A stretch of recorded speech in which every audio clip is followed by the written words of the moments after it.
You know, that's what it's going to take. Two people like you and I, statesmen, who believe in freedom, who believe in Thomas Jefferson and the Constitution and the founding fathers, to make this country whole again. Because right now it's in the grip of the evil ones, you know? And the only way to stop that is for good men to stand up. What's Edmund Burke said? Evil can only thrive when good men do nothing. Yes. Right? We got to do something. That's what it is, you know? Silence is golden, but when it comes to your freedom, it's yellow. You know, we have to stop being scared. We have to stand up and do what's necessary to take back, to stop these bankers, these elite, this government full of lies, congressmen full of liars, you know? People destroying our borders, you know, creating a government. I mean, imagine this. Here you are in America, and they're combining America, Canada, and Mexico into one country, the North American Union, and the American people don't know anything about it. It's not even in the press. They'd rather talk about Rosie O'Donnell and Donald Trump calling each other names than discussing the fact that we're merging into one country. The press doesn't even report it. Or that Paris Hilton doesn't wear underwear. Yeah, Britney Spears. But I mean, who cares? I mean, the fact of the matter happens to be that tells you how controlled the media is. Here you are combining America, Canada, and Mexico into one country, and you don't see it in the press. Unless maybe it's Lou Dobbs. You don't see it in the press.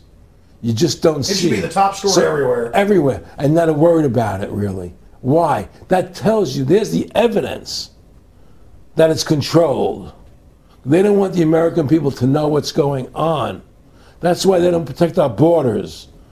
That's why we're losing our Constitution, the very document that secures our freedoms.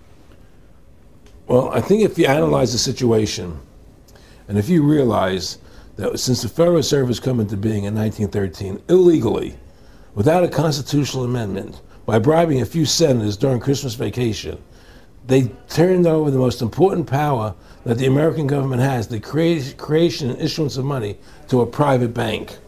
Through that private bank issuing money, they have destroyed this country. They have destroyed the purchasing power of the money in this country. They've created social programs that are destroying this country. Now, they've taken over our government, both Republicans and Democrats. There's no difference anymore between the two parties. They control both parties. It doesn't matter to them which one wins, because who's ever running for president will be someone they anoint, okay? Whether it's Hillary Clinton or John McCain running for president next year, they're going to be people that are going to do what they want them to do.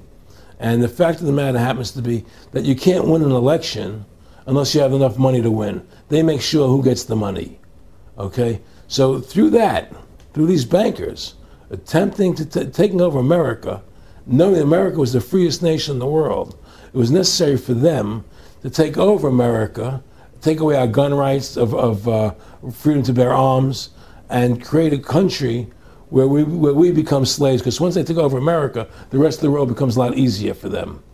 And so, by creating 9/11, an event to terrify the American people that were being attacked by terrorists, you create a world where there's an enemy that can never be pinpointed. You can never win the battle. It's a 100-year war. It's a never-ending war on terrorism, right? So you're always fighting this war. And through the war on terrorism, which is the 9/11, which is the first lie, then you create the war on terrorism, which is the next lie. Then you create the war in Iraq for weapons of mass destruction, which is the next lie. And it's one lie to the next lie to the next lie. Now it's going to be Iran, the next lie, sending more troops and a surge into Iraq. It's just one thing leading to the other, and it's always with the event. It's always in the point of taking over more countries, more dominance.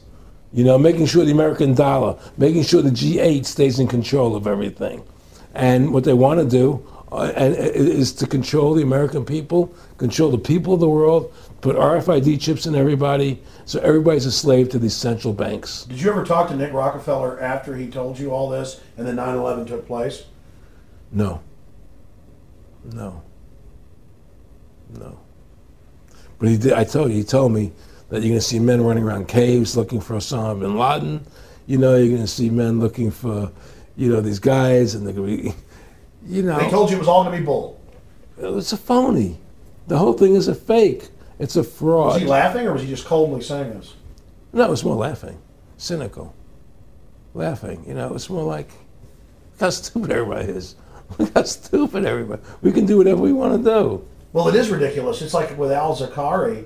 They claim they killed him like 14 times. And then they never said, well, we didn't kill him last time, but we killed him this time. They never even, now they're like practicing being ridiculous. Well, what about bin Laden being in the American hospital, getting kidney help?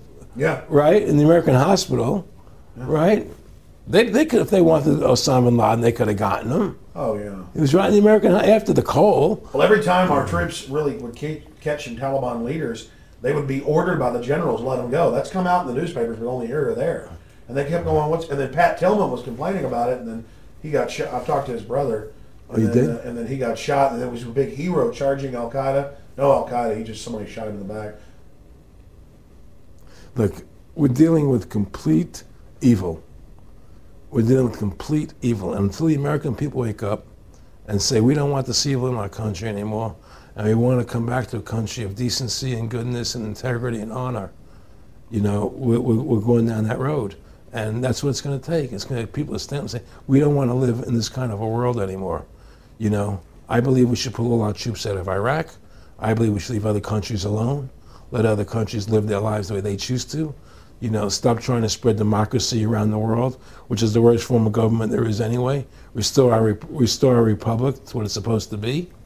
And go back to what the founding fathers gave us, and try and restore that, restore the republic. Like the point of everything is that we have to mobilize. Each one of us. You and I can't do everything, Alex.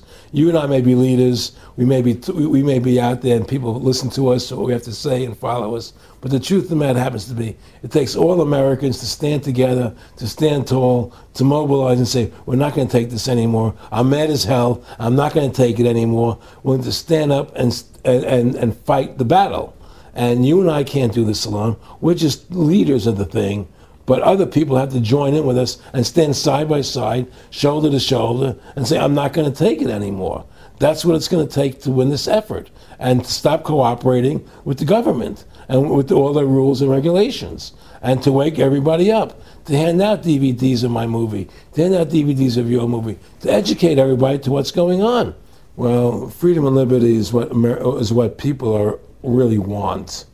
You know, and it's time to stop the duplicity of the government from lying to us. You see, many people know the truth of what's happening in this country. They know the truth, like the numbers you gave about 9/11, but they're afraid to stand up. People have to find their courage and stand up and say, I'm not going to take this anymore. I know the truth, you know, and it's like they create a situation where if you tell the truth, you're considered a lunatic. You know, in other words, if someone goes on a TV show and says 9/11's an inside job, oh, you're an idiot, you're crazy. They call you names. You can't be afraid of that. Well, it doesn't work anymore. I mean, they have no facts. Just calling you crazy doesn't make you crazy. Well, we know that. They also go get kooks who are kooks to put them on and then say they represent us. That's right, exactly. Another tactic. Exactly. And Bill O'Reilly's great at that. Sean Hannity is great at that. They just put people on who they can dominate, you know. But why do you think guys like that, they're not stupid? I mean, I've talked to people that know them. They know the truth. Why do you think they decide to join the evil? That has to be in their hearts. I mean, I had the opportunity to do that, and then in my heart I couldn't do it. So it has. But I mean, how could you or I consciously be involved in something like putting AIDS virus in black Africans' vaccines? I mean, what the hell? I mean, it's like we're not good guys either. I mean, I don't think I'm like some special perfect person. What the hell's wrong with this elite? I mean, what are they running around doing evil? I mean, they just run around continually doing evil. Well, I think a lot of them think they're doing the right thing. I think a lot of them think they're doing the right thing. Not the top elite, but people within the system, you know. But I think that it's all about, as Nick said to me, it's about control and power. They have all the money they want. They can make all the money they want. They have a machine that can make all the money. It's not about money. It's about control. It's about their vision of how they want to see the world.